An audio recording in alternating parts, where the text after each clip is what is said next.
Halo rekan, welcome back to Invesio Channel. Jadi channel ini membahas mengenai hukum dan investasi. Nah, pada video sebelumnya kita membahas bagaimana pertarungan antara MS Glow dengan PS Store dan PS Glow. Nah, pertarungan itu ada di Pengadilan Negeri Medan atau Pengadilan Niaga Kota Medan. Nah, gugatan itu diajukan oleh Sandi Purnamasari, yang seseorang yang kita kenal adalah istrinya dari Mas Gilang atau Juragan 99, itu menggugat Putra Siregar, ownernya PS Store gitu, di Medan dengan nomor perkara nomor 2. Nah, pada tanggal 12 April 2022 ini, ternyata Putra Siregar melalui PT-nya itu, PT PS Store Glow segala macam, itu mengajukan gugatan. Jadi mengajukan gugatan balik di Pengadilan Niaga Surabaya. Kenapa di Surabaya? Karena memang kedudukan PT-nya Juragan 99 itu ada di Surabaya. Dan Juragan 99, Gilang tersebut juga menjadi salah satu tergugat, yaitu tergugat 3. Jadi nomor perkaranya juga sama nih, nomor perkara nomor 2. Nah, apa yang membedakan?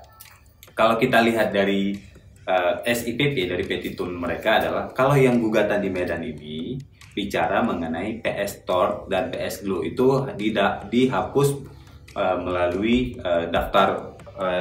dihapus dari daftar umum merek.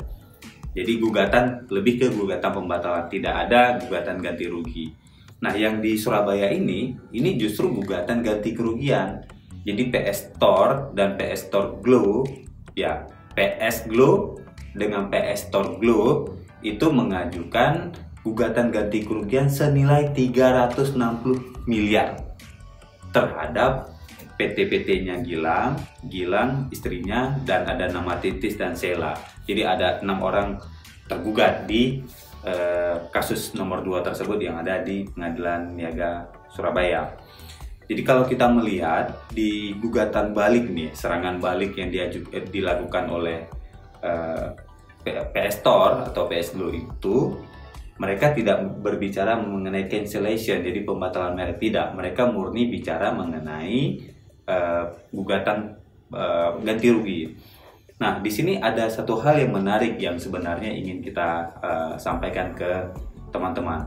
Jadi sebelumnya kita berharap ketika ada gugatan balik ini, si PS Glow atau PS Store Glow itu kemudian melakukan penetapan sementara di pengadilan. Ternyata enggak gitu.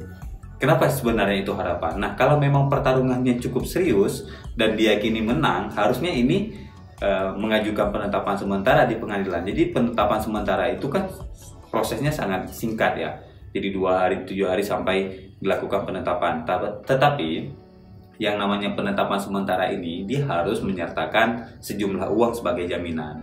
Jadi misalkan dia ngomong nih, kalau MS Glow itu adalah memiliki persamaan pada pokoknya dengan mereknya PS Glow atau PS Store Glow, ada produknya MS Glow di mana-mana. Jadi dihitung aja yang mana ingin dilakukan penetapan sementara. Misalkan pabrik nih, nah pabriknya MS Glow, pabrik MS Glow berapa sih valuasinya? Kira-kira asetnya 500 miliar nih atau 200 miliar nih. Nah, PS Store itu harus menempatkan uang atau jaminan perbankan senilai 200 miliar. Untuk apa?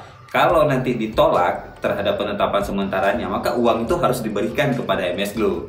Tetapi mungkin saja dari para pihak menganggap bahwa itu sangat beresiko sehingga itu tidak dilakukan. Jadi praktisnya adalah hanya meminta ganti kerugian senilai 360 miliar. Nah, dari kedua gugatan tersebut, yang paling perlu kita highlight satu, pemilik merek MS Glow. Jadi MS Glow secara tunggal itu tidak ada di daftar umum merek di Indonesia. Jadi yang ada MS Glow for Cantik Skincare. Jadi MS Glow / for Cantik Skincare gitu.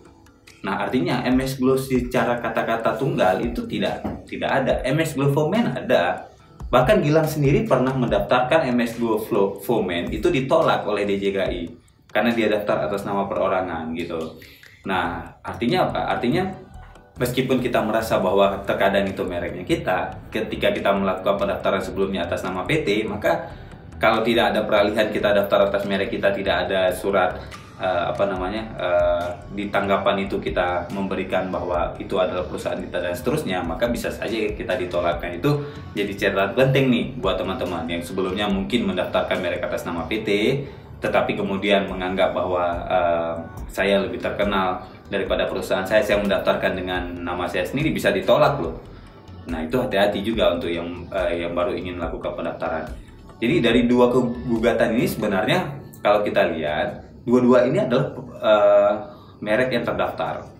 Jadi kalau kita lihat akhir-akhir ini ada gugatan muncul lagi antara Ruben Onsu dengan PT Ayam dan seterusnya itu. Nah, berkemungkinan ini juga menjadi sesuatu yang hampir mirip, menyerupai.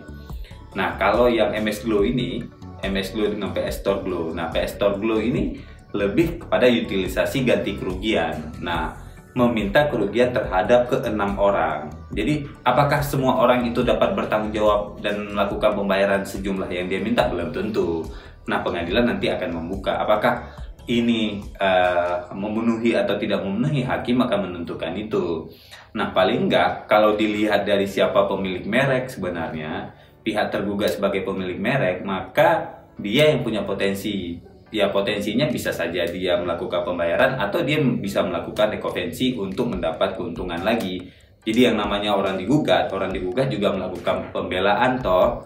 Nah, pembelaan itu juga bisa meminta hakim untuk memberi kompensasi terhadap dia karena ada waktunya kan, segala macamnya. Nanti bisa saja dihitung oleh majelis hakim berapa dan akan diputuskan sesuai dengan rekovensi dari si tergugat atau penggugat rekovensi. Nah, pertarungan-pertarungan ini yang nanti akan kita ulas karena dua hal ini yang di Medan dengan di Jakarta. Kalau ditanya ke kita yang di Medan bagaimana, menurut analisa kita selaku konsultan dan pengacara, kelihatannya kalau yang di Medan itu kalau diajukan eksepsi itu bisa selesai di eksepsi sih. Kalau menurut kita ya, karena memang ada beberapa hal yang formilnya yang mungkin harus dilengkapi. Jadi bisa saja eksepsinya itu bisa diterima. Artinya gugatan itu tidak dapat diterima, bukan berarti ditolak ya, tidak dapat diterima. Jadi harus dilakukan perbaikan untuk diajukan gugatan lagi. Nah, yang di Surabaya ini menarik nih, di Surabaya, karena yang di Surabaya ini justru tidak bicara soal pembatalan merek. Karena mungkin kalau pembatalan merek yang di Medan lagi jalan pembatalan merek. Jadi ada satu perkara digugat di dua pengadilan yang berbeda, itu jadi masalah ya. Mungkin itu jadi sebuah strategi dari penggugat, sehingga penggugat meminta hanya untuk dilakukan pembayaran terhadap ganti kerugian. Nah, kenapa tidak dilakukan itu di Medan, di rekovensi? Nah, mungkin punya alasan-alasan khusus yang menurut kita nggak tahu. Ya bisa saja kans untuk melakukan gugatan dan menang ada lebih besar di Surabaya karena wilayah domisili dan segala macam, dan alasan-alasan yuridis yang mereka sampaikan. Tetapi dari kedua gugatan ini, kita di gugatan terakhir terutama yang di Surabaya, kita nggak melihat bahwa ada keseriusan ya, keseriusan dalam artian tidak melakukan penetapan sementara. Karena kalau dilakukan penetapan sementara disegel semua itu kan sangat serius gitu.